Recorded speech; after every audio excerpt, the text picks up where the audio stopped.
Tumbuhan sudah sejak lama dimanfaatkan oleh manusia sebagai bahan dasar untuk pengobatan berbagai penyakit. Pengetahuan tentang pemanfaatan tanaman herbal dari alam terus berkembang selama berabad-abad sehingga membentuk suatu sistem yang diwariskan secara turun-temurun. Dewasa ini, ditemukan fakta bahwa 1/4 dari resep medis merupakan formulasi zat yang berasal dari tumbuhan atau analog sintesis tumbuhan.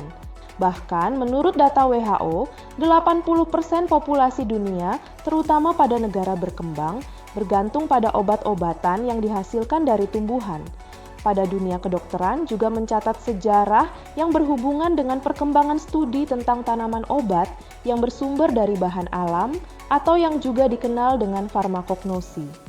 Buku Farmakognosi volume 1 karya Islamuddin Ahmad dan Neneng Siti Silvi Ambarwati hadir sebagai buku acuan bagi mahasiswa farmasi agar dapat memahami dan mendalami ilmu tentang farmakognosi. Buku ini juga dapat dijadikan referensi bahan ajar bagi kalangan akademisi. Di dalam buku ini dibahas secara lengkap dengan bahasa yang ringkas tentang ilmu farmakognosi. Buku setebal 132 halaman ini antara lain membahas tentang sejarah perkembangan, objek kajian dan arah penelitian ilmu farmakognosi, sistem pengobatan tradisional, tumbuhan obat sebagai sumber bahan baku fitofarmasetikal, dan pemanfaatan tumbuhan obat.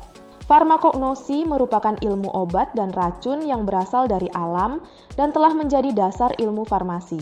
Bidang ilmu ini merupakan salah satu yang cukup tua dan telah ada sejak dimulainya kehidupan manusia.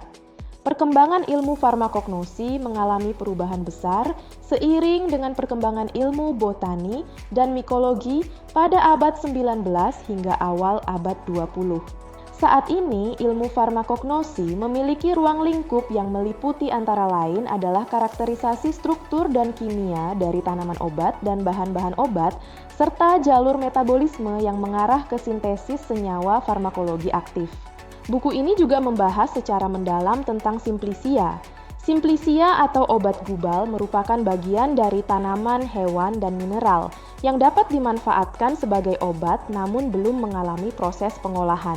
Berdasarkan sumbernya, simplicia terdiri dari 3 klasifikasi, yaitu simplicia nabati yang berasal dari tumbuhan utuh atau bagian tumbuhan, simplicia hewani yang berasal dari hewan utuh atau bagian hewan yang bermanfaat dan belum berupa zat kimia murni, serta simplicia mineral yang berupa mineral dan belum diolah atau baru diolah dengan cara yang sederhana.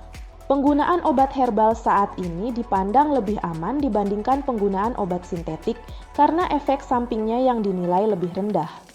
Meski begitu, untuk mendapatkan hasil yang optimal dari obat herbal, ada berbagai hal yang harus diperhatikan seperti kebenaran bahan baku yang digunakan, kesesuaian dosis, ketepatan waktu, dan cara penggunaan obat herbal. Hal ini karena satu tumbuhan dalam obat herbal dapat memiliki beberapa zat aktif yang memiliki berbagai efek sehingga berhubungan erat dengan keberhasilan terapi dan efek samping. Anda bisa mendapatkan buku ini di www.deeppublishstore.com atau di seluruh marketplace kami yaitu Shopee, Tokopedia, Lazada, dan Bukalapak. Selalu support channel kami dengan cara like dan subscribe. Jika video ini bermanfaat untuk Anda, jangan lupa share ke orang sekitar Anda.